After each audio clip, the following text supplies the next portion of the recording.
मैं फिर कह रहा हूं, मेरा व्यक्तिगत झगड़ा किसी से नहीं। और आप सब जानते हो मैं बहुत संभल के बोलता हूं,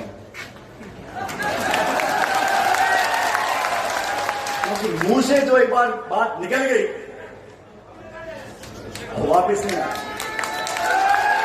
इसलिए संघर्ष जरूरी है, सच्चाई के साथ खड़ा होना जरूरी है, लेकिन और जो जरूरी है संयम जरूरी है, संतोष जरूरी है, सम्मान देना जरूरी है।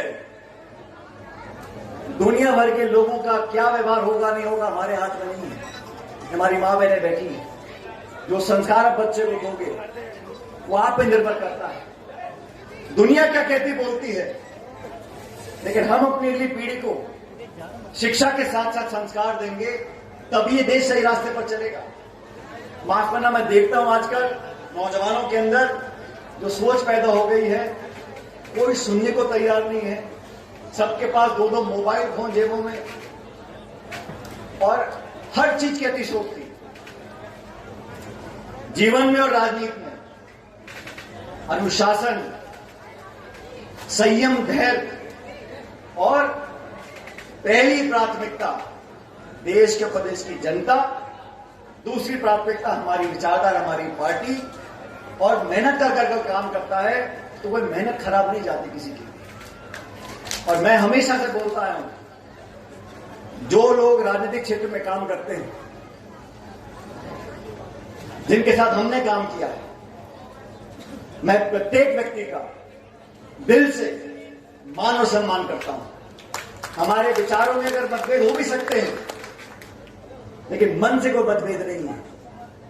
और सच पूछो तो अगर आप किसी की आंख में आंख डालकर देखोगे, आपको पता पड़ जाएगा कि वो सच बोल रहा है, झूठ बोल रहा है। और मैं हमेशा बोलता आया हूं कि जो राहुल गांधी जी बोलते हैं, मोहब्बत की दुकान खोलनी है, मोहब्बत की दुकान खोलनी है। हमसे कोई असहमत भी हो, हमारी बात ना भी मानता हो, उसको मान सम्मान प्यार देकर उसके कंधे इतने दबा दो कि अपने आप के साथ चल पड़ो। ये काम तारेक साहब ने किया। लेकिन जब निर्णय लेने का टाइम आता था, एक वाक्य मुझे याद है, मैं उस समय कॉलेज में पढ़ता था, तो एक बहुत प्रसिद्ध तांत्रिक हुआ करता था, हिंदुस्तान का क्या व्यवहार होगा नहीं होगा हमारे हाथ में नहीं है। हमारी मां बहनें बैठी हैं, जो संस्कार आप बच्चे को दोगे वो आप पे निर्भर करता है। दुनिया क्या कहती बोलती है, लेकिन हम अपनी अगली पीढ़ी को शिक्षा के साथ साथ संस्कार देंगे, तभी ये देश सही रास्ते पर चलेगा। माफ करना, मैं देखता हूं आजकल नौजवानों के अंदर जो सोच पैदा हो गई है, कोई सुनने को तैयार नहीं है। सबके पास दो दो मोबाइल फोन जेबों में और हर चीज की अतिशोक्ति जीवन में और राजनीति में। अनुशासन, संयम, धैर्य और पहली प्राथमिकता देश के प्रदेश की जनता, दूसरी प्राथमिकता हमारी विचारधारा, हमारी पार्टी। और मेहनत कर काम करता है तो वह मेहनत खराब नहीं जाती किसी की। और मैं हमेशा से बोलता आया हूं, जो लोग राजनीतिक क्षेत्र में काम करते हैं, जिनके साथ हमने काम किया है, मैं प्रत्येक व्यक्ति का दिल से मान और सम्मान करता हूं। हमारे विचारों में अगर मतभेद हो भी सकते हैं, लेकिन मन से कोई मतभेद नहीं है। और सच पूछो तो अगर आप किसी की आंख में आंख डालकर देखोगे, आपको पता पड़ जाएगा कि वो सच बोल रहा है, झूठ बोल रहा है। और मैं हमेशा बोलता आया हूं कि जो राहुल गांधी जी बोलते हैं, मोहब्बत की दुकान खोलनी है, मोहब्बत की दुकान खोलनी है। हमसे कोई असहमत भी हो, हमारी बात ना भी मानता हो, उसको मान सम्मान प्यार देकर उसके कंधे इतने दबा दो कि अपने आप के साथ चल पड़ो। ये काम तारेक साहब ने किया।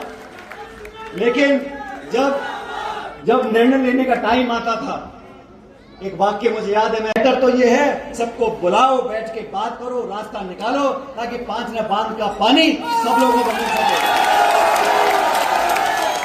अरे आज का नहीं है, लंबा मुद्दा चल रहा है, बहुत पहले इसका निराकरण हो जाना चाहिए था। सबको बुलाकर बात कर संतुष्ट कर किस बात का रास्ता नहीं निकल सकता, मुझे बताओ। ऐसी कौन सी समस्या है जिसका समाधान नहीं है?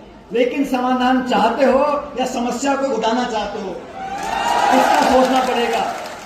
तो सरकार को मैं कहना चाहता हूं कि सकारात्मक रवैया अपनाए, सबको बुलाकर बात करे, लोगों को संतुष्ट कर रास्ता निकाले। सब चाहते हैं, कोई नहीं चाहता कि मेरे पड़ोस वाले जो किसान हैं उनका जो खेत है वो सूखा रह जाए, कोई नहीं चाहता। लेकिन बुलाकर बात करनी चाहिए। और जहां तक समाजों की बात है, लाखन जी ने कहा सिर्फ दो समाज की बात नहीं है, ये तो हमारी बाईं दाईं आंख है जिस समाज की आप बात कर रहे हो।